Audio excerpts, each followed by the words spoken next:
Paper 2 unit 1 में है योग में पुरुषार्थ चतुष्टय। तो पुरुषार्थ चतुष्टय को जानेंगे। जीवन के उद्देश्यों लक्ष्यों को प्राप्त करने के लिए जो साधन अपनाया जाता है, उस प्रयास किया जाता है, वो पुरुषार्थ है। यानी कि आप जो पूरा जीवन हम मान लें कि हमारा 100 साल का जीवन है या 80 साल का जीवन है, जितना भी हम जीते हैं, वो 100 साल का जीवन हम किस तरीके से व्यतीत करते हैं, उनमें किन किन चीजों की प्रधानता होती है, हमारा जीवन कैसा होना चाहिए, हमारा लक्ष्य क्या है, उद्देश्य क्या है, उसको जब हम एक संपूर्ण तरीके से जीते हैं, कुछ नियमों का पालन करते हुए, कुछ साधन को अपनाते हुए, तो उसे ही पुरुषार्थ का नाम दिया गया है। इसे कहा गया है पुरुषैर्थ्यर्थे इति पुरुषार्थः, यानी कि मनुष्य के जीवन का अर्थ ही पुरुषार्थ है। तो बहुत सारे लोग जब गलत कार्य करते हैं तो हम लोग कहते हैं कि ये पुरुषार्थी पुरुष नहीं है, इसका पुरुषार्थ खत्म हो गया है। और जब कोई नियम कानून धर्म को मानते हुए आगे बढ़ता है, कहते हैं ये इसके अंदर पुरुषार्थ मौजूद है। मनुस्मृति में इसे 4 रूपों में बताया गया है, तो ये ध्यान रखिएगा। जो चतुष्टय शब्द कहा गया पुरुषार्थ के लिए, वो मनुस्मृति में इसकी व्याख्या की गई है। यानी पुरुषार्थ चतुष्टय का विवरण कहाँ मिलता है, तो मनुस्मृति में मिलता है। 4 जो हैं वो कौन कौन से हैं पुरुषार्थ? वह है पहला धर्म, दूसरा अर्थ, तीसरा काम, चौथा मोक्ष। तो धर्म, अर्थ, काम और मोक्ष, इसी को पुरुषार्थ चतुष्टय कहा गया है। तो विद्वानों ने धर्म, अर्थ, काम को उद्देश्य और मोक्ष को लक्ष्य बताया है जीवन का। अब हम एक एक करके देख लेते हैं, धर्म क्या है, अर्थ क्या है, काम क्या है और मोक्ष क्या है। धर्म के बारे में कहा गया है, धर्म शब्द संस्कृत के ध्री धातु से बना है। ध्री का अर्थ होता है धारण करना या उसे बनाए रखना या संरक्षित करना। तो ध्री धातु में मन प्रत्यय लगाने से धर्म बनता है। ध्री प्लस मन धर्म हुआ। इसको और सिंपल भाषा में कहें, कर्तव्यों को धारण करना, कि आपके जो कर्तव्य हैं उसको धारण करना ही धर्म है। तो विद्वानों ने इसे दूसरे शब्द में जो कहा है, धरती लोकान, यानी लोकों को धारण करने वाला। जब हम कर्तव्यों को धारण करते हैं तो उसे बनाए रखते हैं, यही कर्तव्य हमें सभी खतरों से बचाता है, ये भी व्याख्या में कही गई। यानी जब हम जो वेद के अनुसार हमारे कर्तव्य हैं, जब उसको हम धारण करते हैं, धारण करने के बाद उसे बनाए रखते हैं, उसके हिसाब से जीवन जीना इसका तात्पर्य हुआ। तो यही जो हमारा कर्तव्य है, ये हमें एक सुरक्षा प्रदान करता है, सभी खतरों से बचाता है और एक संपूर्ण हमारा व्यक्तित्व बनाता है। धर्म के लक्षण क्या क्या बताए गए हैं, तो मनुस्मृति में ही धर्म के 10 लक्षण बताए गए। अगर आ जाए कि मनुस्मृति में धर्म के कितने लक्षण बताए गए हैं, तो मनुस्मृति में धर्म के 10 लक्षण बताए गए हैं। धृति, क्षमा, दम, अस्तेय, शौच, इंद्रिय निग्रह, धी, विद्या, सत्य और अक्रोध, ये 10 लक्षण बताए गए। उसके बाद आगे बढ़ते हैं।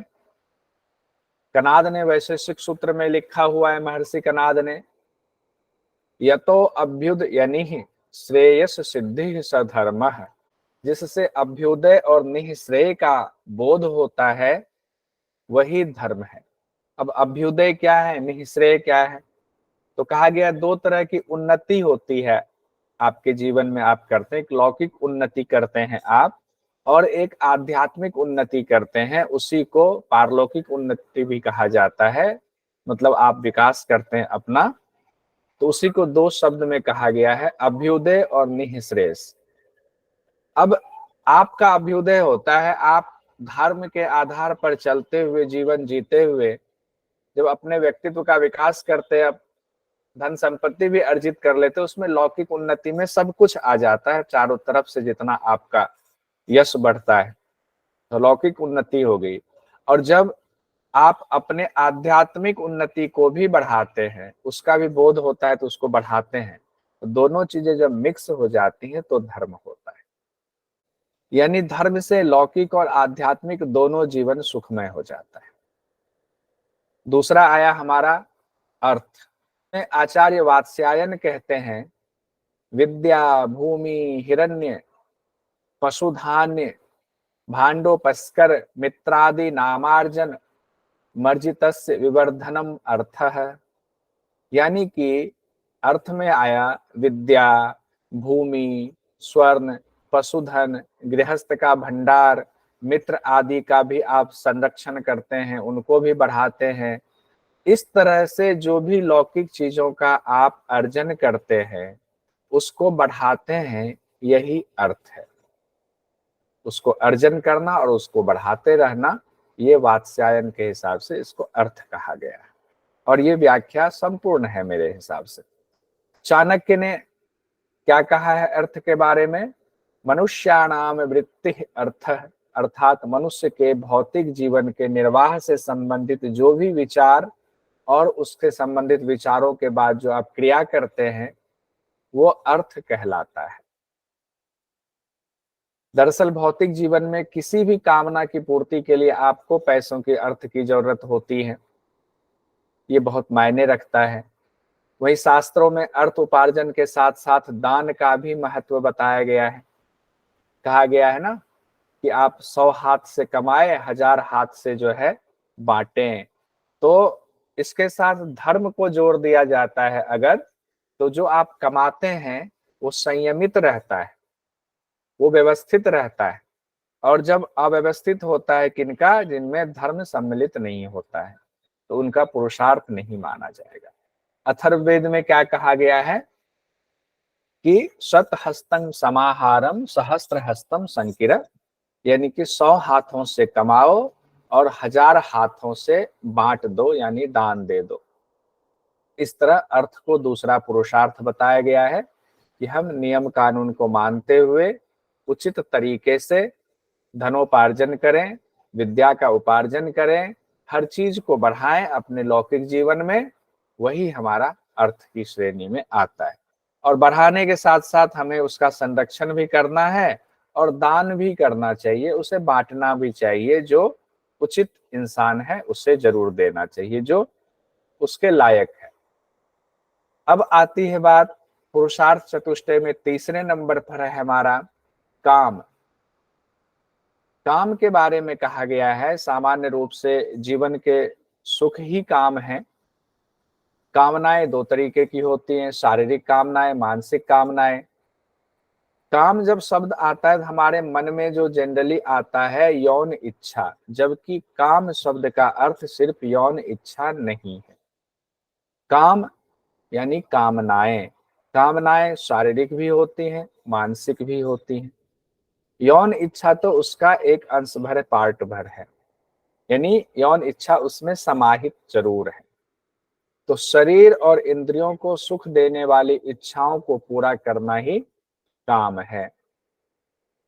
और काम को लेकर के वात्स्यायन का काम सूत्र मशहूर है, हम लोग जानते हैं। उसमें कामनाओं की अलग अलग व्याख्या की गई है और यौन इच्छाओं के बारे में भी उसमें व्याख्या की गई है। अब यहाँ जो एक चीज इंपॉर्टेंट है कि जो 3 पुरुषार्थ बताए गए हैं अभी तक जो हम लोगों ने पढ़ा, 4 में से 3, धर्म, अर्थ और काम, इसको मिलाकर त्रिवार्ग कहा गया है। तो अगर एग्जाम में आ जाए त्रिवार्ग के अंतर्गत कौन कौन सी चीजें आती हैं, तो पुरुषार्थ चतुष्टय में जो शुरुआत के 3 हैं, धर्म, अर्थ और काम, वो त्रिवार्ग में आता है, उसे त्रिवार्ग कहा जाता है। उसके बाद चौथा है मोक्ष, यानी पुरुषार्थ चतुष्टय में हमारा चौथा नंबर आता है मोक्ष का।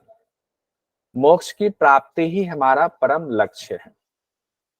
सांख्य में मोक्ष के बारे में क्या कहा गया है कि दुख की निवृत्ति के लिए तत्वों का ज्ञान प्राप्त कीजिए। जब तत्वों का ज्ञान आपको हो जाएगा तो पुरुष जो है अपने आप प्रकृति के बंधन से मुक्त हो जाएगा, उसको मोक्ष मिल जाएगा। तीनों दुख जो है, 3 दुख बताए गए हैं, तीनों दुखों से निवृत्ति हो जाएगी। पातंजल योग दर्शन में भी कहा गया है कि चित्त की वृत्तियों का निरोध कर अपने स्वरूप में जब व्यक्ति पुरुष अवस्थित हो जाता है तब उसको कैवल्य की प्राप्ति होती है। इसी पर पातंजल योग दर्शन टिका हुआ है, इसी सिद्धांत पर, और यही सिद्धांत क्रमबद्ध तरीके से पातंजल योग दर्शन के चारों पादों में बताया गया है। उपनिषदों में क्या कहा गया है? उपनिषदों में ब्रह्म विद्या को जानकर ब्रह्म में लय हो जाना ही मोक्ष बताया गया है। अलग अलग उपनिषद में विविध तरीके बताए गए हैं, उनका वर्णन किया गया है कि ब्रह्म को कैसे जाने, ब्रह्म विद्या क्या है, और बहुत जगहों पर बहुत सारी चीजें छिपा ली भी गई हैं, संकेत में बताई गई हैं कि गुरु से पूछें, गुरु के पास जाएं, गुरु आपको योग्य समझेंगे तो आपको ब्रह्म विद्या की चाबी दे देंगे, फिर आप मोक्ष को प्राप्त कर लें। हठ योग के ग्रंथों में भी हम लोगों ने पढ़ा है कि यहाँ पर मोक्ष के उपाय बताए गए हैं कि सभी चक्रों, तीनों ग्रंथियों का भेदन करके शिव जो स्थान है आपका, उस शिव में लय हो जाना, मन को उसी में लय कर दीजिए, जीवात्मा को उसी में लय कर दीजिए, वो तो जो स्थिति बनती वही मोक्ष है, वही शिवोहम की स्थिति है। यानी कि अगर एक लाइन में कहे, यानी शुद्ध चैतन्य अवस्था में अवस्थित हो जाना ही मोक्ष है। अभी हम शुद्ध चैतन्य अवस्था में नहीं है। यहां हमारा पुरुषार्थ चतुष्टय कंप्लीट हुआ।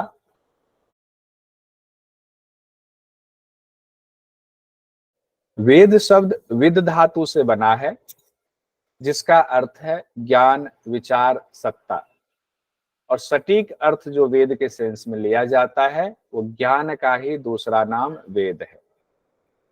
यानी वेद मतलब ज्ञान। अब कहा गया है वैदिक साहित्य में वेद को अपौरुषेय कहा गया है। अगर आ जाए अपौरुषेय किसको कहा गया है, तो वेद को कहा गया है, ये ध्यान रखेंगे। अपौरुषेय मतलब जिनकी रचना इंसानों ने नहीं की है बल्कि भगवान ने की है। एक तो पौरुषेय हो गया जिसकी रचना पुरुष के द्वारा हो, एक अपौरुषेय हो गया जिसकी रचना इंसानों के द्वारा नहीं हुई है, वो स्वतः प्रकट है। जैसे सृष्टि की उत्पत्ति हुई और उसके साथ साथ ही वेद प्रकट हुए, ऋषि मुनियों ने वेद के मंत्रों को साक्षात किया, उसी से वेद को संकलित किया। यानी ऋषियों के द्वारा अनुभूत ज्ञान वेदों में सुरक्षित है। बहुत सिंपल और साधारण शब्दों में यही हम कहते हैं। वेदों को अपौरुषेय, श्रुति और नित्य कहा गया है। तो जब श्रुति शब्द का इस्तेमाल आए, अपौरुषेय तो हम लोगों ने देख लिया, श्रुति शब्द जब आए तो ये मान लेंगे कि श्रुति वेद को ही कहा गया है। और श्रुति प्रस्थान शब्द एक आया था। श्रुति प्रस्थान में कौन सा आता है, एक रिवीजन के लिए यहाँ पर एक बीच में शब्द आ गया तो ध्यान रखते हैं, बताइए श्रुति प्रस्थान में कौन आता है? उपनिषद। उपनिषद क्यों आता है ये भी कल उस पर चर्चा हो गई थी। वेदों पर आधारित। हाँ, अब वेद के संकलन कर्ता कौन है? संकलन करता है, ध्यान रखिएगा, वेद के संकलन करता शब्द इस्तेमाल है, कृष्ण द्वैपायन वेद व्यास। अब यहाँ पर आता है कि वेद व्यास को कहा जाता है वेदों की रचना की कई जगहों पर, तो वो सेंटेंस करेक्ट नहीं है, सटीक नहीं है। वेदों के संकलन करता वेद व्यास हैं, जो ऋषि मुनियों ने साक्षात करके उसको लिखा हुआ था, अलग अलग जगहों पर था, फैला हुआ था, उसको वेद व्यास जी ने संकलित किया। तो उनका पूरा नाम कहते हैं कृष्ण द्वैपायन वेद व्यास। क्योंकि वेद व्यास पदवी भी बाद में हो गया, तो बहुत सारे उसमें व्यास जी तो आज तक भी हैं, जो भागवत का कथा सुनाते हैं उनको व्यास जी कहते हैं। वेद हम लोग जानते हैं चार हैं, ऋग्वेद, यजुर्वेद, सामवेद और अथर्ववेद। ऋग्वेद, यजुर्वेद, सामवेद को वेद त्रय कहा जाता है और अथर्ववेद को वेद त्रय से अलग रखा जाता है। तो एग्जाम में कई बार आ जाता है इनमें से वेद त्रय में कौन शामिल नहीं है, जैसा क्वेश्चन आपके स्क्रीन पर है, इनमें से वेद त्रय में कौन शामिल नहीं है। तो ऋग्वेद, यजुर्वेद, सामवेद, अथर्ववेद, तो अथर्ववेद वेद त्रय में शामिल नहीं है। अथर्वा ऋषि ने जिन मंत्रों को साक्षात किया उनको अथर्ववेद में रखा गया। अब वेद के 6 अंग बताए गए हैं, हो सकता है कि एग्जाम में पूछ दे, और मुंडक उपनिषद हम लोगों ने पढ़ा हुआ है, उसमें भी इस चीज की चर्चा है कि वेद के 6 अंग हैं। यहाँ जानबूझ करके मुंडक उपनिषद लिख दिया गया है ताकि एक बार रिकॉल हो जाए कि मुंडक उपनिषद में हम लोगों ने ये चीज पढ़ा हुआ था। कौन से 6 अंग हैं वेद के? शिक्षा, कल्प, व्याकरण, निरुक्त, छंद और ज्योतिष। फिर से देखेंगे, शिक्षा, कल्प, व्याकरण, निरुक्त, छंद और ज्योतिष। शिक्षा, इसको नाक कहा गया है वेद का।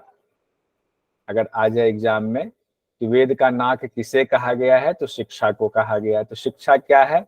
वेदों का पाठ यानी उसके यथार्थ उच्चारण की विधि का उपदेश शिक्षा है। कल्प, कल्प को हाथ कहा गया है वेदों का। कल्प में क्या है? कहते हैं जिसमें यज्ञ आदि की विधि बताई गई है उसे कल्प कहते हैं।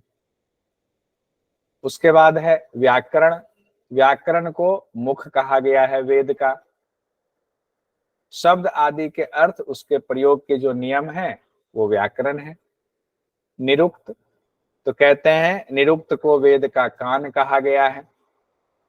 वैदिक शब्दों का जो कोश है यानी डिक्शनरी है, जिसमें पर्यायवाची शब्द भी बताए गए हैं, वो निरुक्त हैं। ये बहुत शॉर्ट में बता रहे हैं।